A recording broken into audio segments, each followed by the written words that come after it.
Hello everybody, welcome back to Tropical Update number 57 on Tropical Storm Nicholas, located in the southern Gulf of Mexico. Invest 93L, located near the Cabo Verde Islands, no longer expected to develop. An area of interest near the Azores, moving towards Portugal. An area of interest near Africa, moving off the coast here shortly. And then an area to watch north of the Bahamas. Let's begin first with Tropical Storm Nicholas. Tropical storm warnings in effect from Barra and Mezquital, Mexico, northward depart Aransas, Texas. And then again, a tropical storm warning from the same area to High Island, Texas, just outside of the Houston metro area. So that's kind of where we're at the moment with this storm. We see it's going to ride the coast pretty steadily there. Expected highest winds at the moment are 65 miles an hour from the hurricane center.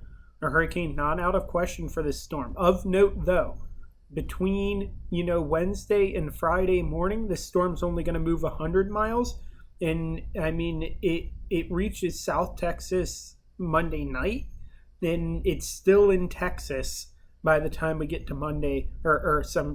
Friday morning. So it's there a very, very long time. Not as slow as Harvey, but still a very slow moving storm. And so let's take a look at the storm surge. 2 to 4 feet in storm surge watch in effect for the coast of Texas, from the mouth of the Rio Grande up to High Island and all those bays in between along the coast of Texas. Rainfall also a concern, 5 to 10 isolated to 15 for coastal Texas and southwestern Louisiana. We could also see 2 to 5 inches in eastern portions of the northeasternmost Mexican state, Tamaulipas. So that's kind of where we're at the moment in terms of rainfall. Again, a lot of rain because this is going to be riding the coast and slowing down. And so all those things combined, of course, bring us heavy rainfall. Our dynamical models from Tropical Tidbits, for some reason, are not working at the moment.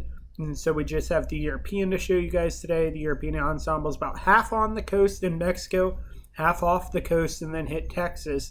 And that's kind of where we're at the moment. Again, the Hurricane Center about splits the different, keeps it off the coast, and kind of goes towards the center of this ensemble pack here. Invest 93L, like I said, no longer expected to develop, down to 0% from the Hurricane Center of area of interest near the Azores, at a 20% chance of development at this point in time. And again, the next update at 8 p.m. on this one. It's non-tropical, not really expected to develop, but it could, and so that's why we're monitoring it.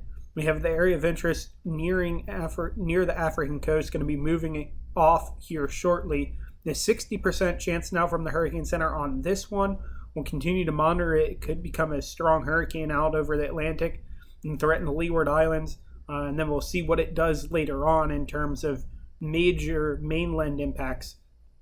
But it still remains to be seen even if this storm does form. So we'll keep an eye on that one. Also keeping an eye on an area north of the Bahamas for potential development that could spawn a storm running up the Atlantic coast. Again, not a extremely strong signal, but still something to look at nonetheless. Hurricane Center at 50% with this storm at the moment. Just an overview real quick. Again, those tracks for Tropical Storm Nicholas in the western Gulf, those tracks up near the Bahamas. You can't see the ones for the Azores because it's not really tropical at the moment, so it's hard for these models to get a handle on that, even if it does form. And again, that's a low probability event. The area of interest near Africa, and then we have another wave coming off in about 6 days or so that could develop as well. A little scattered and not extremely strong signal, certainly not as strong as it was for Larry or this area of interest coming off right now, but still something we're going to keep an eye on over the next few days. This is all we have for today. I say all we have, but it's a lot. And as we can see, plenty of storms to keep an eye on, plenty of land areas to keep watching these storms. I'll have another update out tomorrow afternoon with more information on all these tropical systems. That's all for now. Chris Dixon and for other Catholic Media.